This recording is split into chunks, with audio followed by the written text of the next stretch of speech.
Hello, everyone. Welcome back to Plotlines. Back-to-back episodes live.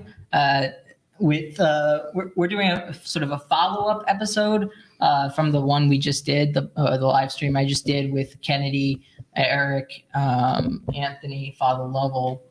Is that everyone? Am I missing anyone? Anybody? I think you got everyone. Okay, so that's kind of it was a really interesting conversation. I really enjoyed it. Hopefully, we'll be able to follow up at some point. Continue. I want to talk a little bit more about that, but I wanted to bring on Margo and Trevor. Mostly call Margo, or sorry, is it what is it? Mostly call Margo of the Ages. Yes. It's a mouthful, isn't it? It's a mouthful, but yes, that's my name. Mostly call Margo of the Ages. It's the first time you're on Plotlines. Yes, my first time. Very exciting. So thank you for coming on. You're welcome. It's my pleasure. I'm glad to be here. Trevor, you're back for, should we even count anymore? Shouldn't even count. Just a normal contributor at Plotlines, Connor. Do you title on Plotlines? Is that there you go. Yeah, a contributor, something like that. That would work great. But then you'd have to do videos by yourself. I don't know if I can do solo videos. Well, you did have the idea at one point of doing like interviewing people and their what was your idea? The idea is more about interviewing people, just how they found the Latin Mass. That's really mostly what we're looking at doing. And really conversion stories, because there's a lot of like converts that come to tradition, like trad as well. Converts, tradverts. Well, is that a thing? Yeah, I mean, mostly about how people found the Latin Mass, but that might also dovetail very nicely with people who actually converted to Catholicism. Yeah. Well, if you ever decide to actually do it, you're welcome to put it on Plotlines as a contributor. There you go. And I bet Margo would support that. Oh, right? definitely. 100%. Anything related to the Mass of the Ages. Yes, anything related to Mass of the Ages, Latin Mass, I'm all for it. So Margo, so Trevor's with Trinity Brewing, which now has a merchandise store up and going, right? That's right. I'm here to support the grift, Connor. TrinityBrewing.store. So we have our store up, merchandise only. Hopefully beer soon.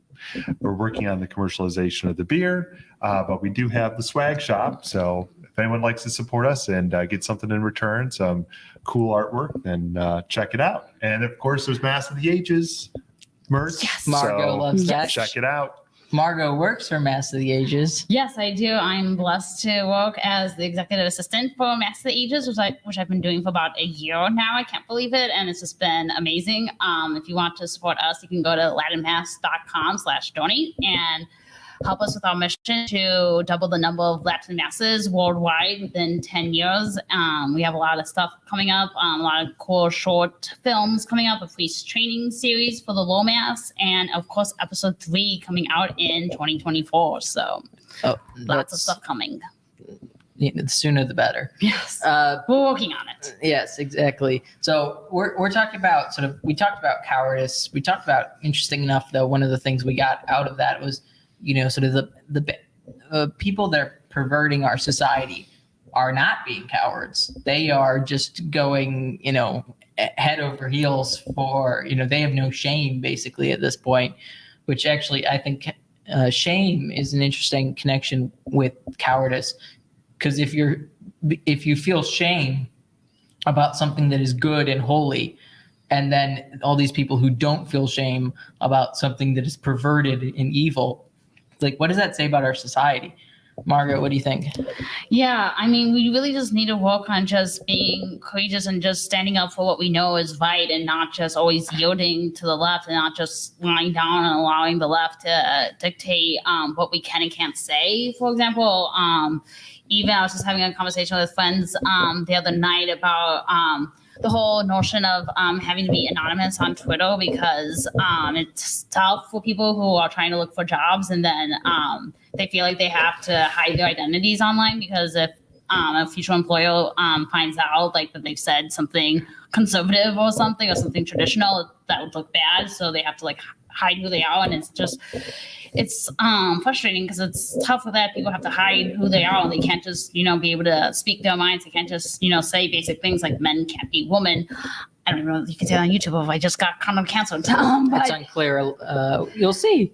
But people just can't say basic things without fear of consequence. And it's just, I think we need to really take back the culture, and we really just need to be like, have to take a hard line and say, no, I'm going to say basic truths, and you're not, you're not going to cancel me. Like, we have to refuse to be canceled at a certain point. Like, especially like if we're just saying basic common sense things. Like, yeah. I also like the average person is at the moment like Pilate. It's like, what is truth? They're asking the question, what is truth?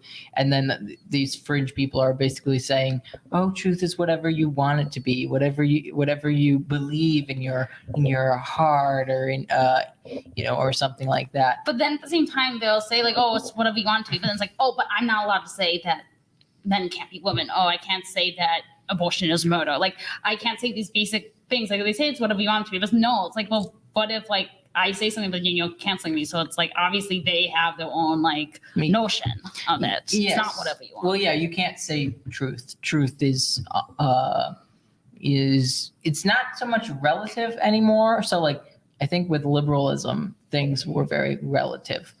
And it was up to each individual person to make those decisions. But as Marxism has really taken control of what we used to be liberal, because the Republican Party is very liberal, the Democratic Party is very liberal, but the Marxists have taken over a lot of the Democratic Party.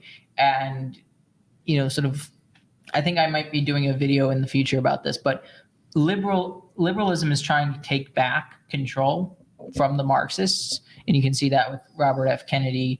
You can see that in a lot of different ways, a lot in the UK as well. The UK's that's happening, but all these different things, all these big political topics, all these big things. For the average person, it just seems almost insurmountable. It seems impossible, and I really don't consider the three of us to be.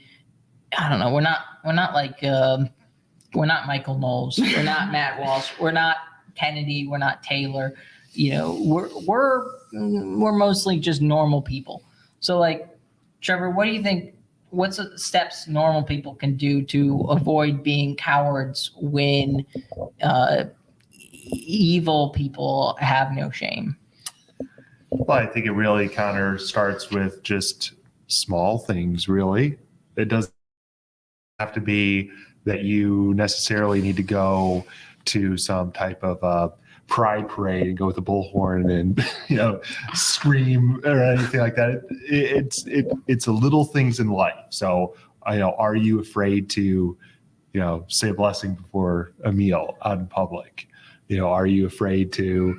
Are you self-censoring yourself about anything, really? Your faith in a conversation, whatever. Are you trying to stay on YouTube? Basically, but in real life, it's like we're like, a lot of us are trying to stay on YouTube for to get the message out. But are you thinking in your daily life? Are you thinking like you're on YouTube?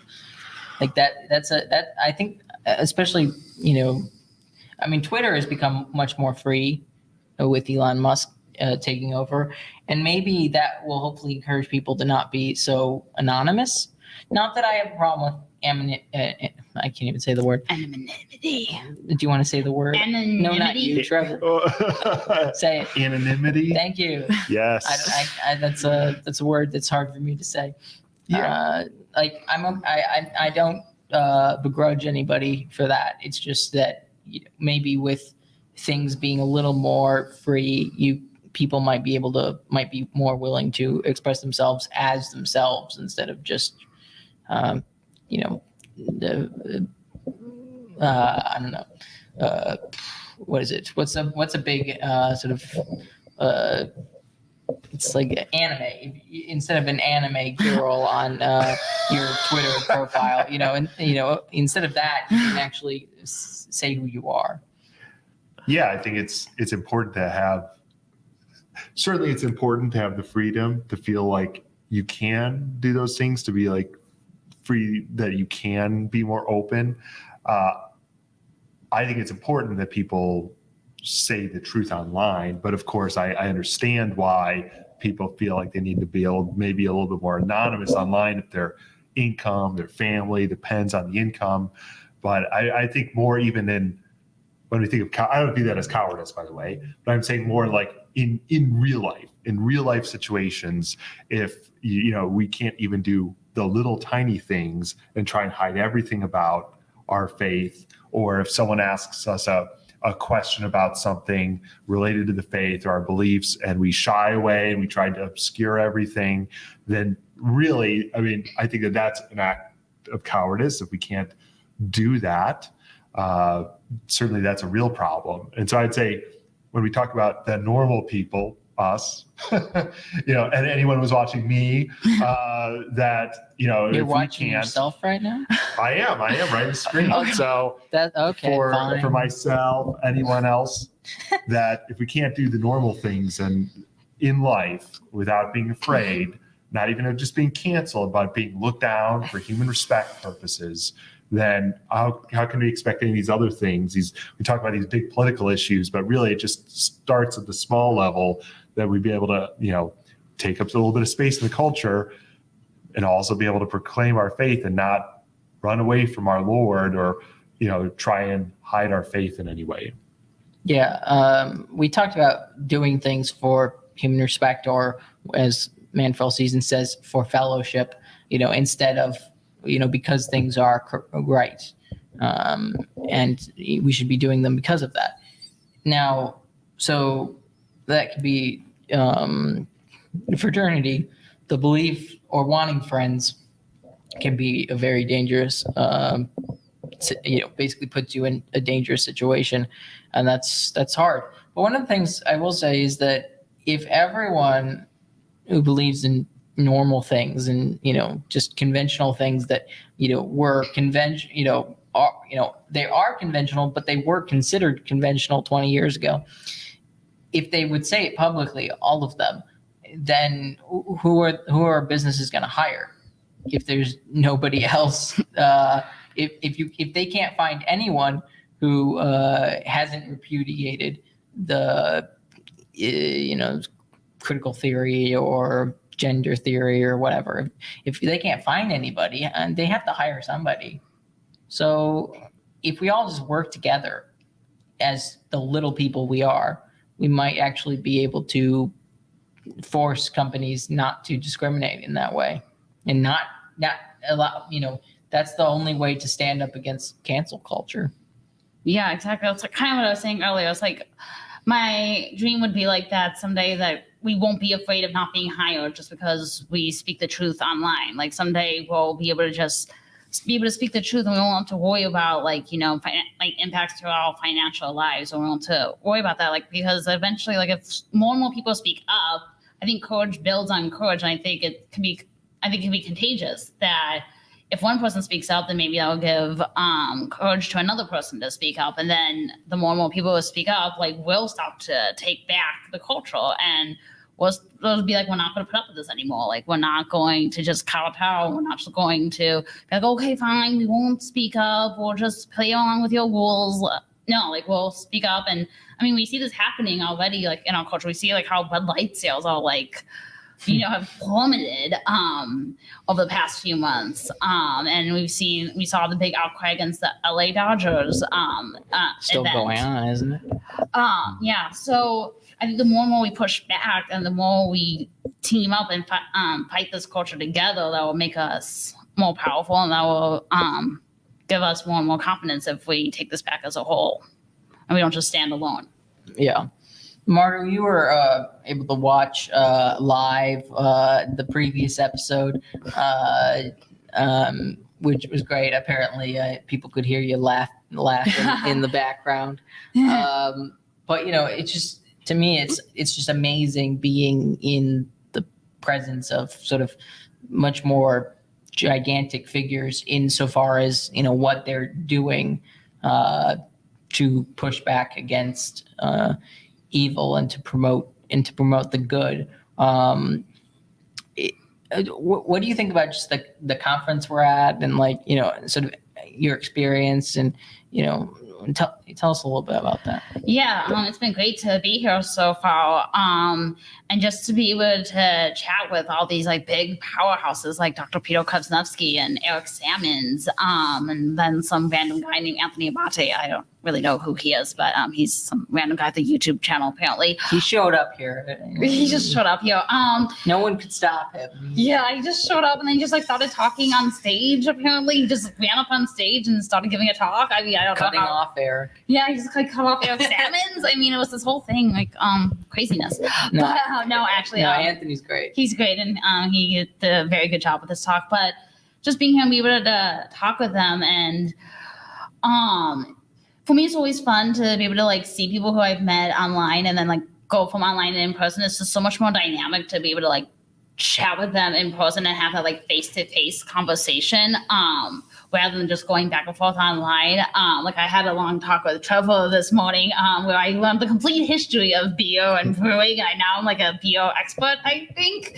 Sort of, I know the difference between different kinds of beer, and how long it takes to brew them all. So it's just little things like that that are fun about being at conferences like this and seeing that, but also knowing that you're not alone. It may feel like that, especially being online. It's very easy to feel isolated. But then when we all come together at a conference like this, it's like, okay, I'm not the only one who feels this way. I'm not the only one who's tired of this and who's frustrated and stuff. There's like 500 people here who feel it similarly to how I do. So again, just goes back to the point of just courage builds on courage, and it's contagious. And I think it's important to have these in-person events. Yeah. Do you find just being more inspired by these speakers, not just being online, because that's the thing is like when they're online, it's great to hear and it's interesting or entertaining to listen to, but there's something about being in person, and it takes way more effort for those speakers to come here to speak. That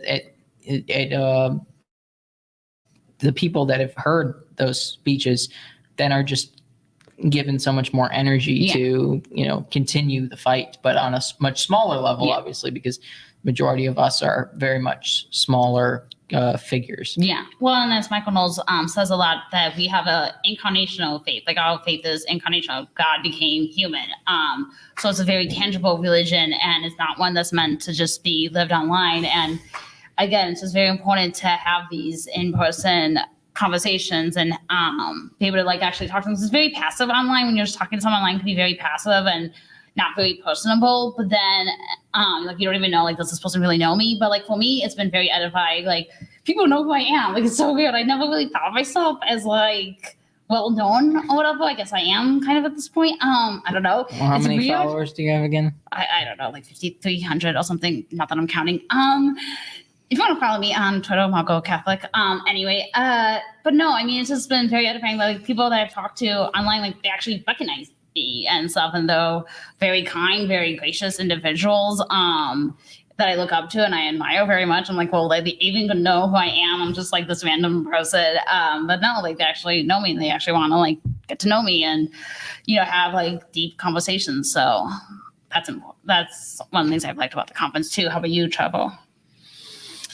Yeah, I think for everything that you all said, I'd also say, coming to a conference like this, speaking of the figures, first of all, it's always nice to see in person someone, because it really, I think, humanizes some of these figures. You think of some of these figures in the abstract, especially when you get on social media like Twitter, and there's all types of nasty things said about a lot of different people. But like when you meet someone, it's a real person, right? So that's what's really nice.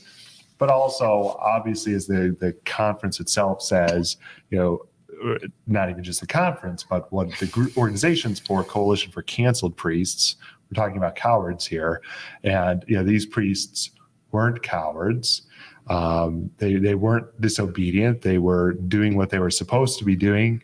And, they were canceled by their bishop. They were set aside, tried to be thrown away or pushed into a corner somewhere, silenced. But they didn't. They stayed the course. They were true to their vocation, to Jesus. So that's a great inspiration, I think, for all of us, that, we have assembled here all of these priests who did just that, right? So you have someone here, not just someone, there's a whole bunch of priests here actually, who really kind of embody that, so that it's a great example for us. So that's what I also enjoy about the conference, and I think it ties in really well to even this topic of the podcast. Yeah. Thank you, Trevor, for summing that up. And it's a lot of fun having both of you on. Margo, do you have anything other than your Twitter to promote and Master of the Ages? Because you already did that. So is there anything else? Master of the Ages, Twitter, go watch the Michael Knowles show on Daily Wire. I can promote Michael Knowles, I guess. Do you think they're watching this channel and don't know of Michael Knowles? I mean, I don't know if anyone here has not heard of Michael Knowles, go check him out. He's just this this little figure online. Like, he has this little podcast called the Michael Knowles Show. I don't know. Perhaps you've heard of it. He only has 1 million followers on Twitter. It's not really, I don't know, but yeah. And he follows you. So yes. That's true. That is the most important thing. Well, thank you all for watching. Please like, share, comment, and subscribe. And God bless, and please pray for the canceled priests. Amen.